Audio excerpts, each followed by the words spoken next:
Hello and welcome to this presentation called Cosmic Bodies. Myself, Gary O'Toole. I'm an astrologer, a Vedic astrologer or Indian astrologer, um, and I focus primarily on that system, which incorporates Ayurveda. So this is one of the key things about Indian astrology is that it also looks at the Ayurvedic perspective. So this presentation is basically based on the combined perspectives of astrology and Ayurveda, what is often termed Jyotish. Ayurveda is a science of life, and Jyotish, the science of light. And so they combine to create this Jyotish. So the book I've written about this topic is called Cosmic Bodies. So this is all taken from that. And I'll just go through some basic points in the book um, and some illustrations just to help you kind of get a sense of each of the Ayurvedic types, but also how the astrology plays in with that. So the first thing that is important to note is that our birth chart or horoscope is a blueprint for our life. It's a map. It's a way of understanding ourselves, of course, just as any label in terms of Ayurvedic constitution or balance or imbalance is helpful in understanding where we are. A birth chart also helps us understand our balances and imbalances through different cycles, transits, and so on. So I've written here all of our thoughts, words, and actions from the past are stored in our subtle bodies, known as the kośas or sheaths. The configuration of planets and their continual movement ensures that we are directed to fill the results of these thoughts, words, and actions over time.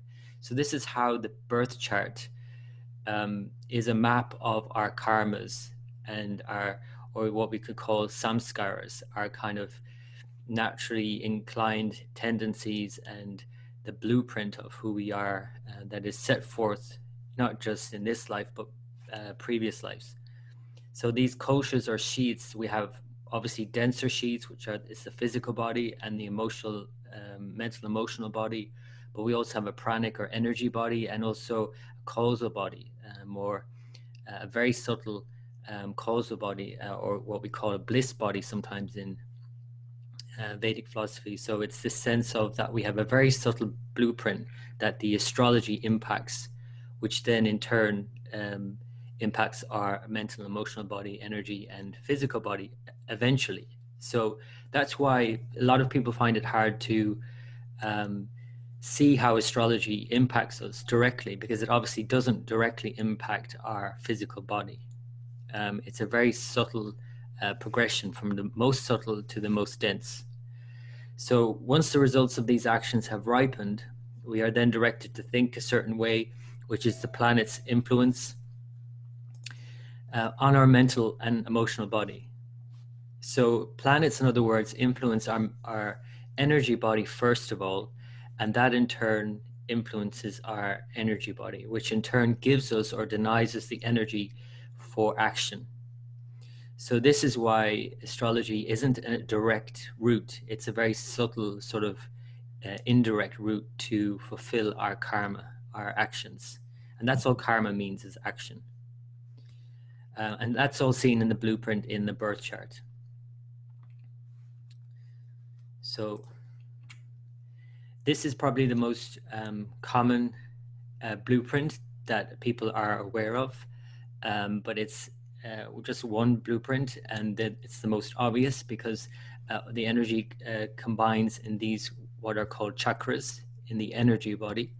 But there are 72,000 circuits of energy or nadis running through the body. And so we, primarily or initially recognize three energy circuits, and they are Ida, Pingala, and Sushumna. So the left, right, and central channels along the spine, and they culminate at these points called the chakras.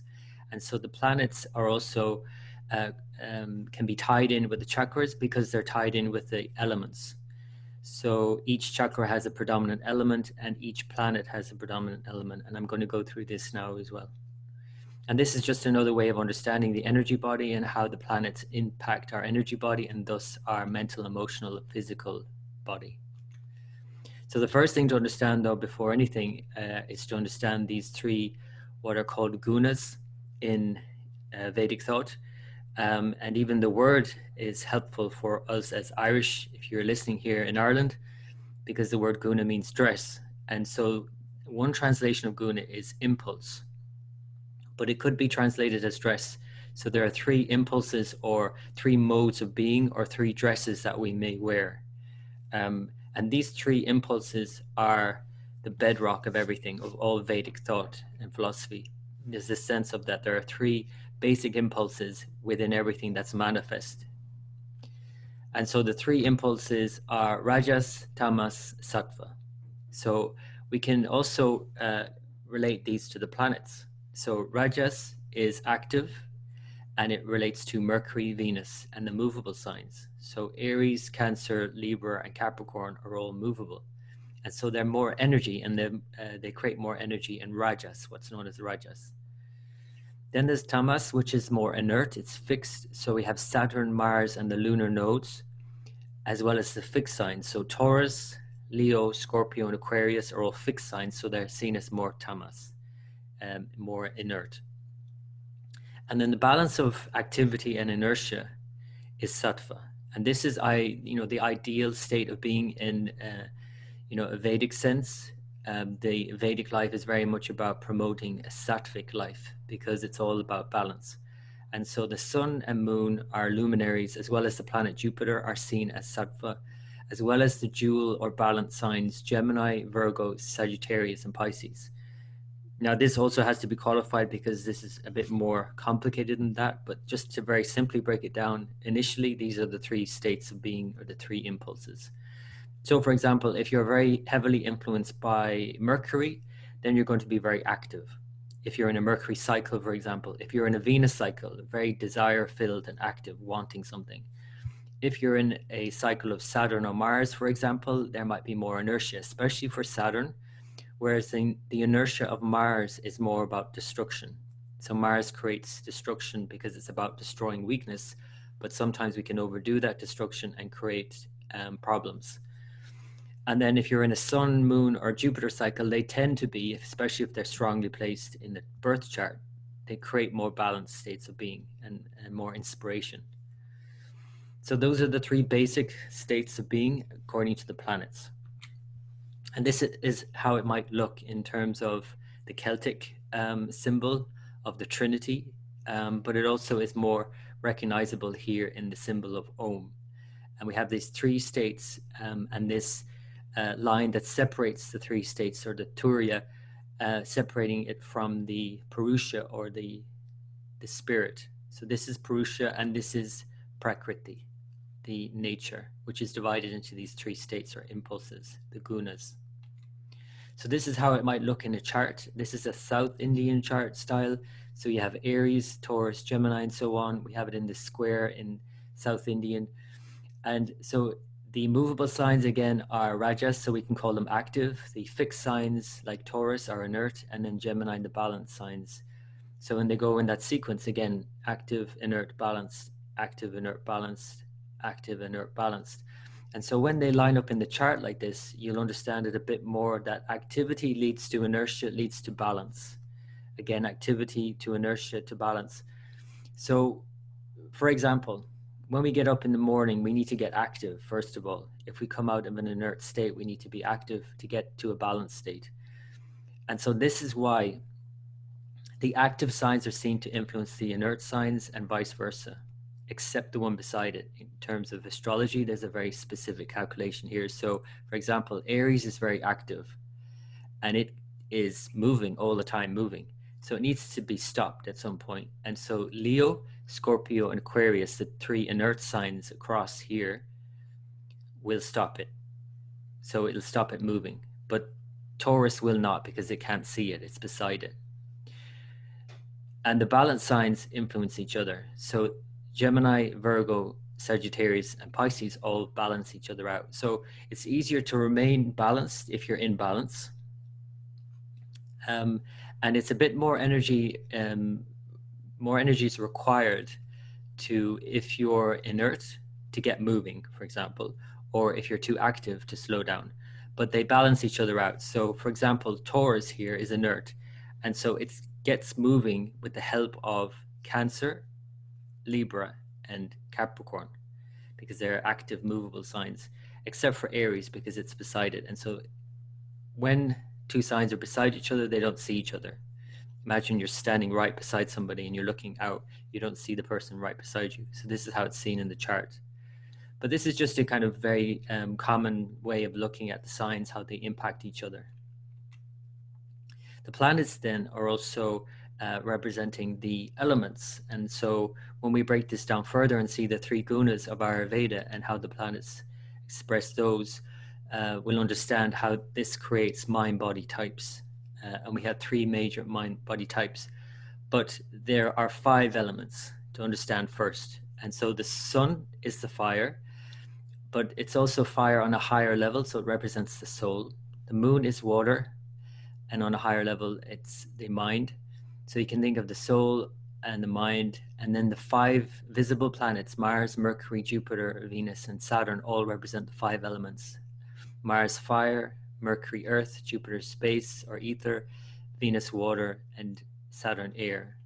So I'll talk more about these in a while, but if we break those down into 3 doshas, which literally can be translated as faults, we're all born with a combination of these elements within our being, and we have a tendency or a default, and the tendency then to go towards certain imbalances according to the elements. So if you're born very airy, if Saturn is very, let me go back, if Saturn here impacts your rising sign, or your rising, the planet that rules that, or it's in your rising sign, for example, you'll be more airy in nature. And so what that means is that you need to be very mindful of keeping that in balance, because that could all too easily go out of balance. Whereas if somebody was very fiery, Mars rising, Mars impacting somehow the rising sign especially, this could show imbalances with fire. So if you're born with a very strong Mars in your birth chart, you could be very fiery, of course, and this would show imbalances for fire. And Venus, if Venus were very prominently placed in the birth chart, then Venus would show more watery nature. And so how this translates in terms of the astrology is these 3 doshas, or these 3 defaults, if you want to put it that way. So the first one is the Vata, and that's a combination of air and space. And air needs space to move, of course, and that's the primary thing about Vata. It moves, it wants to move. Sometimes it can get blocked from moving, of course, which is another problem, but normally it wants to move and doesn't know how to stop moving, and shouldn't stop moving. So it needs to keep moving, but it's just the rate of movement is important. So this image here is by an artist who sketched this, John Corrigan. He's an Irish artist. So this is really a good representation of Vata because it's snake-like. The pulse of Vata person is actually seen as snake-like also, and it's all about moving. So the planet Saturn, the north node of the moon, it's called Rahu in Indian astrology, and the new moon are all seen as more airy in nature. So if you were born with these very prominently placed in your birth chart, rising sign or impacting a rising sign, then you'll be more of this nature, this Vata nature. This is the next one. It's Pitta. It's the fiery type, and fire combines with a secondary water element to create bile, for example. So it's the bilious type. And these are likened to a frog, and the pulse of a Vata or the Pitta type is likened to the bounding, forceful nature of a frog bouncing. And so they're quite forceful people. So the sun, Mars, and the south node of the moon, called Ketu in Indian astrology, the south node or eclipse point, all represent fiery energy. So if these were very prominently placed when you were born in your rising sign or very strong, this will be very strong in you, this fiery nature. Finally, then, the third major type is the water type or the Kapha type. And this is the more sturdy type. This is, the bodies that are more graceful normally. And you can see here the swan is an image that's used for this type. And so they move gracefully, and they're pulse is graceful. Everything is graceful about them. And so if you have Venus, Jupiter, or the full moon, or any or all of those very prominent or strong in your birth chart, especially in your rising sign or impacting your rising sign, this will be more of your type. And of course, you're a mix of all types, but which one is stronger and more to the fore is your natural default.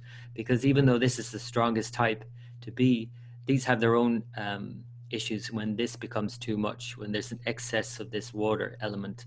The kapha types can create congestion. They can put on weight too easily, for example. So each type has its, pluses and minuses. Each type has its, good sides and bad sides, but they all represent our own default. Now, going deeper into the planets and the tissues of the body, because the planets represent each tissue of the body, and there are 7 tissues from an Ayurvedic point of view, and each layer or tissue has its own digestive fire that creates the next layer. So the first layer is the plasma, then the blood, and that all gets digested into the next and next and next. So you have blood, muscle, the adipose or fat tissue, the bone and cartilage, and then the marrow, and then finally the reproductive fluid. And so, for example, Venus is the most refined planet. When someone has Venus very prominent in their chart, they're more refined. And in the body, the most refined substance is the reproductive fluid, because it takes all of the processes of digestion from the very first plasma all the way through blood, muscle, fat tissue, bone, marrow, and then reproductive fluid. So it takes a while to create the reproductive fluid. And so it's this refinement that Venus represents. Mercury represents the plasma and the initial layer of after digestion. Then the moon represents blood for obvious reasons. Saturn represents the muscles, the one that has to do all the work. Saturn is the worker. Jupiter is the fat tissue that gives us comfort. Jupiter is the most comforting planet in the chart. And you can even think of it as Jupiter is the biggest planet in our solar system. So Jupiter people, or people who have Jupiter very prominent in the first sign, for example, will tend to be bigger, either very tall or bigger, and maybe more fat as well, because they like the sweet taste. Jupiter rules the sweet taste. But in terms of the planet Jupiter, it's the biggest planet, and it actually protects us here on Earth by pulling asteroids into its field that would otherwise come into our range of motion. So it would actually be seen as literally protecting the Earth. And so Jupiter is a great protector, and fat tissue obviously protects the organs. The sun is the bone for obvious reasons. You get sun and you vitamin D and all of that. Protect your bones, strengthen your bones. Mars is then the nerve tissue encased within bone, and the brain, which is encased within the skull. And so Mars is our nerves. It's our ability to hold our nerve, and our strength. The strength of our nerve, or the strength of Mars in a person's chart, will show if they can hold their nerve. And then finally, again, let me just mute somebody. Okay. And then finally, again, Venus again is the most refined substance in the body, the reproductive fluid. And they of course have their secondary layers and their waste as well, which come under all of these planets. So the signs of the zodiac then, just to run through them one by one in terms of the body parts, and again, think about how this might play out in your chart, and think about if you have an issue in certain areas of your body, for example, and that will be reflected in your birth chart. So for example, Aries is the first sign of the zodiac, and so it rules the head and the forehead. So the back of the head, the top of the head, the forehead, and so obviously the brain, because as I mentioned, Mars represents the nervous tissue in the brain, and Mars rules Aries. So we're talking about the brain, back, the head, and forehead. These are some really lovely illustrations by Mark Willenbrunch, and he did the illustrations for the book Cosmic Bodies. So the next one then is Taurus, and the most sensual sign of the zodiac, because it literally contains all the senses. We have the face, the mouth, the nose, the ears, eyes, and so as well as the teeth and the throat. Gemini rules the neck. We're moving further down into the body now, the neck, arms, and hands. So this is at the stage, Gemini represents the stage of choice, where we turn our head and we reach out for something, to grasp something. So this is the sign Gemini. Cancer is the lungs, the breast and the lungs. What's interesting to note at this time, we're currently in 2020, and we have a lot of influence on this sign of the zodiac, and not necessarily such a positive influence, because Saturn is influencing here, the eclipses are influencing here, and the lungs are literally affected during this pandemic, for example. So we can just see like that generally as well, but in your own chart, you would have to look at the sign Cancer and the moon, which rules Cancer, as well as your fourth sign, because Cancer is the natural fourth sign of the zodiac. It also represents the heart, because the heart obviously is here as well. But Leo also represents the heart, and then the lower portion of the solar plexus. So Leo, the heart, the stomach, liver, pancreas, gallbladder, and spleen. So this is our seat of power, really, the solar plexus, and it's ruled by the sun. Virgo, then further down into the body, represents the intestines. So Virgo, and if you know anyone who's very Virgo, prominent rising sign, a lot of planets in Virgo, they're very exacting. They like to make things better. They like to pull things apart. And so that's what the intestines do. They extract, nutrients, but they dispel toxins. So it's all about making things better all the time, make things function better. So it represents the lower region in the intestine. The sign Libra then goes further into the lap, and it's a more balancing part of the zodiac, the sign Libra. And obviously, Libra is all about relationship, of course, a relationship between two people or between two things. For example, I'm thinking of some sort of any kind of art, really, interior design or an artist. It's always balancing out colors and shapes and forms. And that's what Libra does really well. It balances things out. So here is the pelvic region, the kidneys and the bladder, obviously balancing out the hormones as well as another key thing, as well as the fluid in the body. The next one, then you go deeper into the body and into kind of the deep crevices of the body, and the hidden parts of the body is Scorpio. So it rules the genitals and the anus. So the things that we don't like to talk about or show off, of course, in public anyway. Scorpio represents our secrets. And there's that saying, we're only as sick as our secrets, and Scorpio represents these kind of hidden aspects. The next one, then deeper into the body, is our hips and our thighs. And you can think of Sagittarius as the sign that represents our faith and our beliefs. And think about our hips in terms of how, first of all, strong are you in being able to stand firm in your hips and your thighs, but at the same time have a certain amount of flexibility in your hips to be able to move, to be able to incorporate other people's belief systems and to, other people's opinions, right? So this is represented in the sign Sagittarius. Capricorn, the next one down, is the worker of the chart. So it rules the back, your back and your knees. And so these are the parts of the body that work hardest. You put your back into it, you put your knees into it. And so if there are any problems with Capricorn, for example, in the chart, there could be some issues with the back or the knees. Aquarius, the next one down, is our legs, shins, calves. And so this is how we can stand firm. And Aquarius also represents our community, our friends and associates, our networks that we associate with, how firm we can stand within our self in terms of that support network around us as well. And then the final sign of the zodiac is Pisces, and it represents the feet. So there are the 12 signs of the zodiac. Let me just go through them again, maybe more detailed, and a recap of each one, and also associate them with a planet. So Aries, as I mentioned, it's an active sign. It's seen as a fiery sign, more fire element than the other elements, and it's ruled by Mars. But as I mentioned, Mars actually is seen as an earth because it can create some destruction. So in actual fact, the ultimate result can be, and I'll say can be, for Aries, more balanced, because it's an active sign, so it has a lot of activity going on. It wants a lot, but the energy of Mars is less so, and it can achieve all it wants to do. So it can end up being quite balanced, Aries, usually. It's seen as Pitta dosha in terms of Ayurveda, and again, it rules the head and the brain and nerves.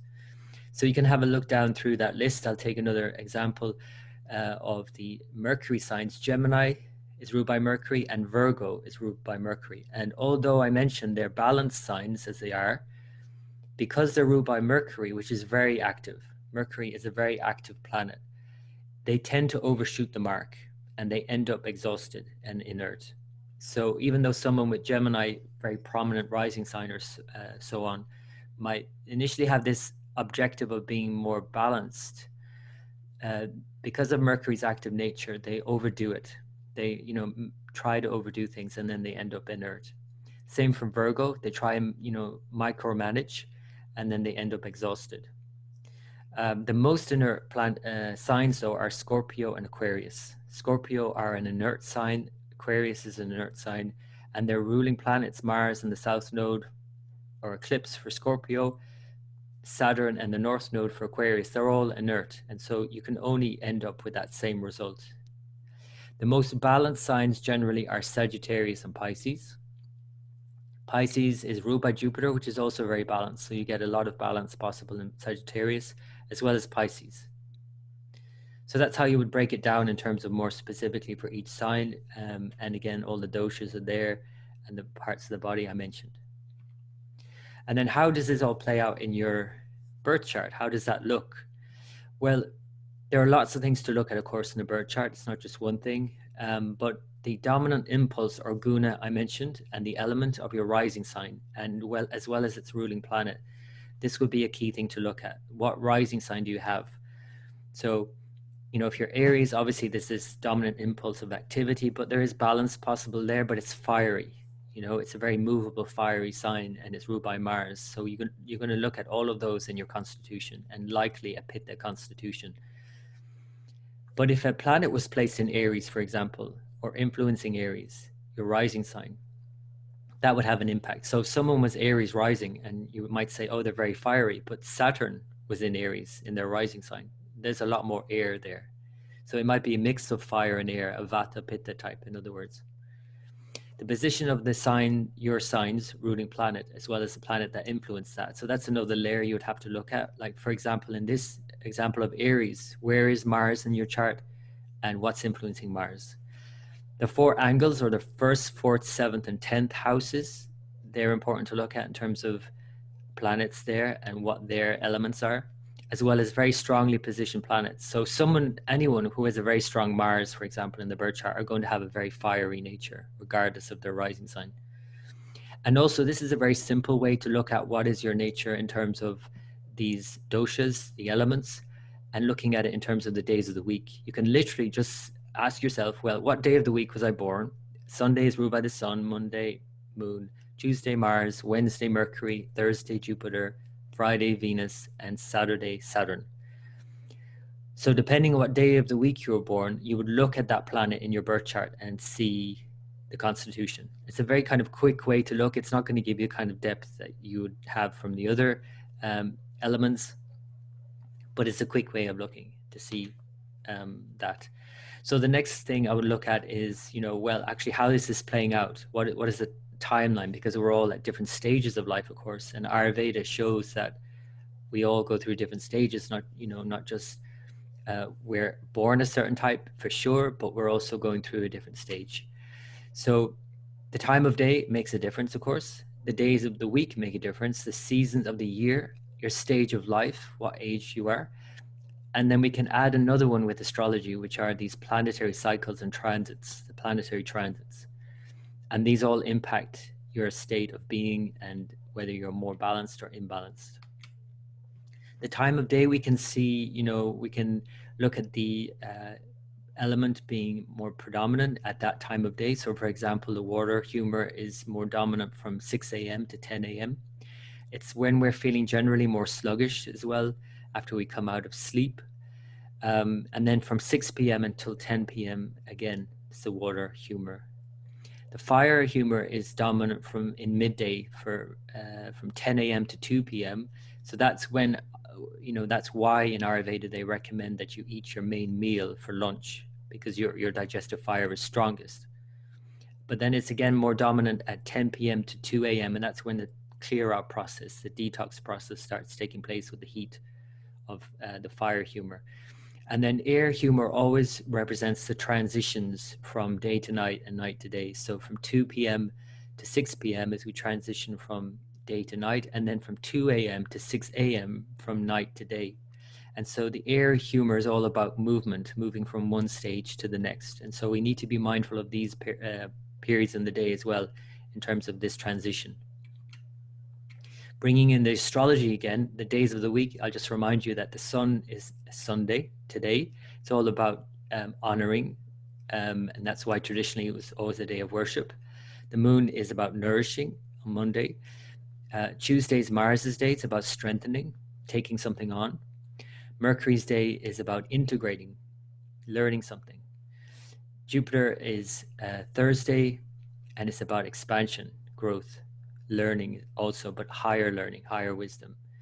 Venus day is Friday, the day to enjoy ourselves. And then Saturday is the day to pay back for all those enjoyments. And Saturday is traditionally the day for clearing out, like doing our chores and cleaning the house and doing a detox or something. It's not so much in this day and age, but traditionally that's how we used to experience Saturday. And then the seasons. The seasons are broken down into the different humors. So the air humor accumulates in the summer because you can simply think of it as in the summer, ideally things get warmer, hotter. And when you add heat, you dry things out. And so by the time autumn comes around, that humor gets aggravated when the winds pick up, and the dryness of the wind and cold aggravate the air humor. To be very mindful of this if you are more airy in nature. The fire humor accumulates in the spring and it's aggravated in the summer. So it starts to build up in the spring and then gets heated up in the summer. So be mindful of this if you are a fire type. And then finally, the water humor accumulates in winter and is aggravated in the spring because it builds up over the winter months and we start to accumulate and we start to eat heavier foods, of course. But then in the spring, it gets aggravated because it starts to, as if melting ice, we create this process of detox in the spring more than any other time of year. But that can aggravate the water humor as it's detoxing. The stages of the humors then is like that we go through different stages in our life. The water humor is dominant in our early formative part of our life when we build up our body's mass. So the water humor is all about the container. Our bodies have a higher percentage of water, of course, when we're younger. The fire humor is dominant in the middle part of our life, adolescence onward, when we're very driven to achieve something. And then finally, the air humor is dominant in the later stage of life when our bodies start to lose their mass, of course, their flexibility, and old age sets in as the drying effect takes place. So think of air as very drying, of course. And then another thing we bring in is the stages of life according to the astrology. And these are stages of development. And we can see the first year of life as being the moon year, where we develop ideally an attachment, a healthy attachment to our caregiver, our mother, usually. So that's the moon.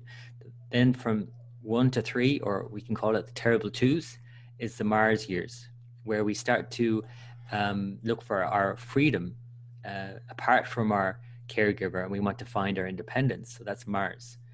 And that can be very often shut down, of course, when children are told to be quiet.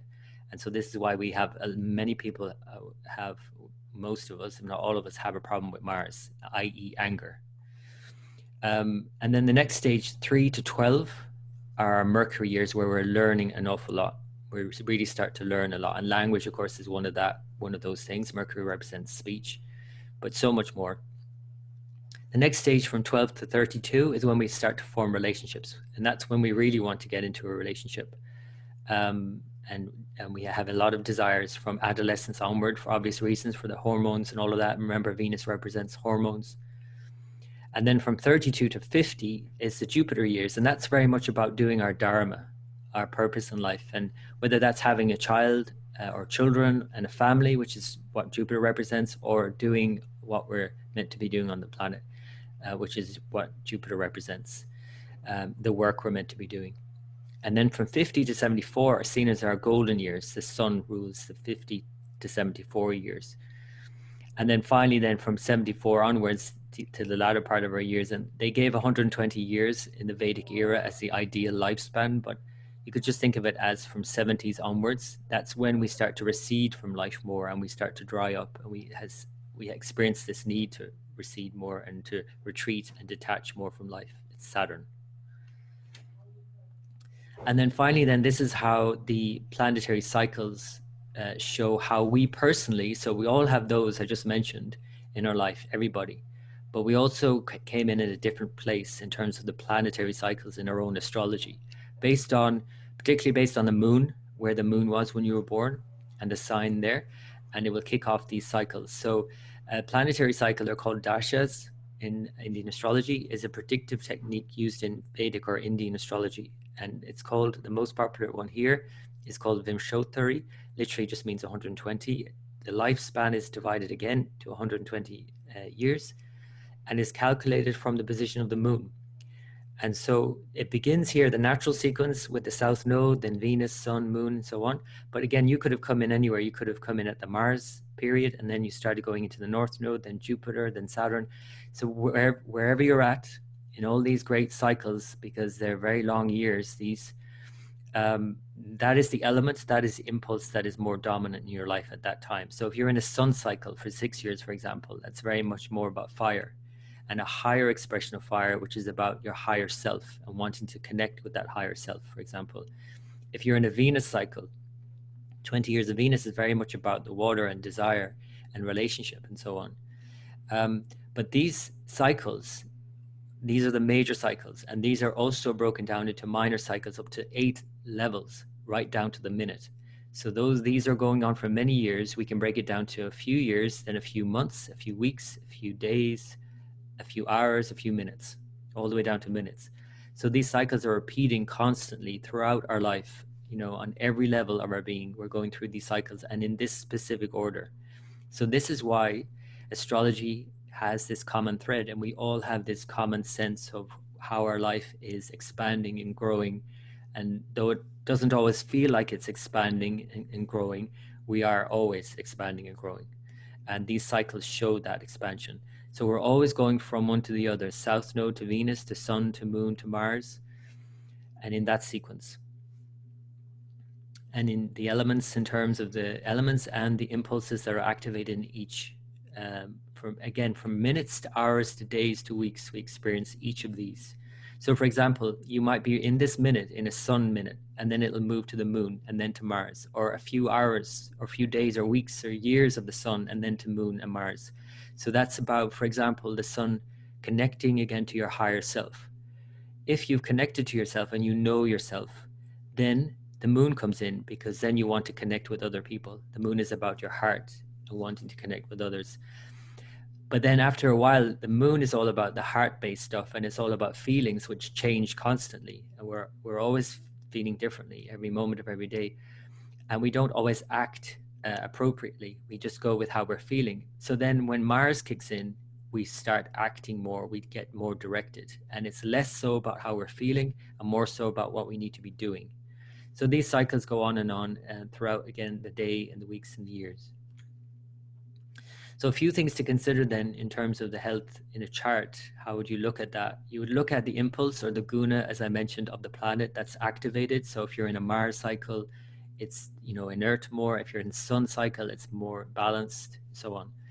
The elements that are increased as well, and whether this balances you. Because, for example, if you're in a Saturn cycle, and Saturn is basically about air and increases air, and you are already an air type, you already figured out that you're an air type when you were born, then you obviously need to be very mindful of that period and to balance that air more so. But for another person who's a very watery type, perhaps, and they go through a Saturn cycle, the air actually might balance them out more because it gets them moving, and they might, find that that's actually more helpful. So it really depends on your chart. There are a few other things like the house positions in terms of the areas of your chart where you experience these cycles, and whether that is going to be helpful or not. Some signs are less helpful. For example, the 6th, 8th, and 12th might create problems in terms of health. But any of these houses would show an interest or a need to focus on health, whether in a good or a negative way. And retrograde planets, planets that seem to be moving backwards when you were born. If you have that in your birth chart and you go through a cycle of a retrograde planet, it can create imbalances with that element. So just to recap, before I finish up, the planets and their impulse and their defaults. So the sun is, again, generally more balanced if it's strongly placed in the chart and unobstructed, and it's this fiery pitted constitution. Moon is very balanced if it's, again, strong and unafflicted or unobstructed. It's seen as a mixture of air and water, vata and kapha, depending on whether it's more new or full moon. So that's the difference between that. Mars then is fire, and it's seen as more inert, destructive, and fiery pitta. Mercury is the earth element, and it's very active, and it's got mixed of all. It's a mixed dosha, or mixed elements, because it has all of them in. Earth contains all of the elements. So Jupiter is space or ether. It's seen as more balanced generally, unless, again, it's obstructed. It's kapha. Water for Venus, very active, desirous. It's got a mixture also of air and water. Saturn is air. It's seen as more inert. Saturn is the primary planet of disease. So from an Ayurvedic perspective, Saturn is the one that we really look at for causing health problems, and we need to find a way to balance that, which is also why Saturday, which is Saturn's day, is used more than any other day for fasting, for paying respect to and appeasing the planet Saturn if it's causing problems in the chart. And interestingly enough, it's a day late now, but just to let you know, yesterday, Saturday, the 25th of July, was the first Saturday after the new moon in this particular holy month. There's different months in the Hindu calendar, and this is the month of Shravana, or Shravan, and it's seen as a great time to fast for Saturn if you have any issues or any health concerns in your life at the moment. So a fast is normally okay for most people to do, even if it's an intermittent fast or a very light diet on a Saturday. And again, the reason why you do it on Saturday is because by fasting, by giving something up, you're remedying the situation.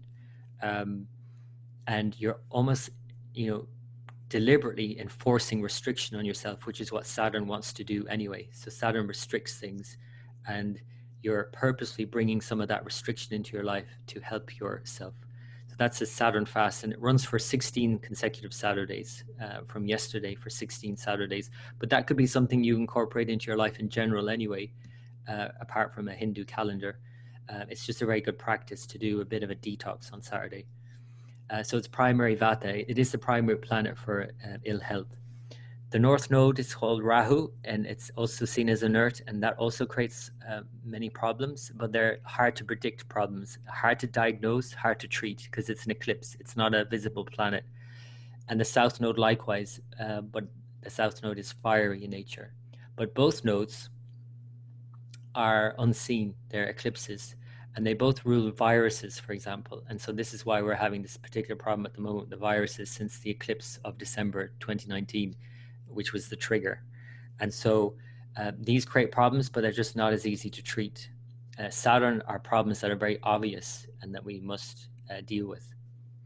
So they are the planets, they are the impulses, and they are the defaults or the doshas, the elements that are activated, and depending on what cycle or time of life you're in, and your own default would show whether or not that's balancing you or imbalancing you.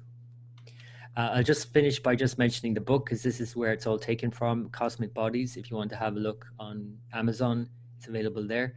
And it's kind of a bit like a workbook. So you actually go through and you put in your chart and you put in your details and you answer questions and you kind of work it out for yourself, and you read along and see how you can find more balance according to all of this.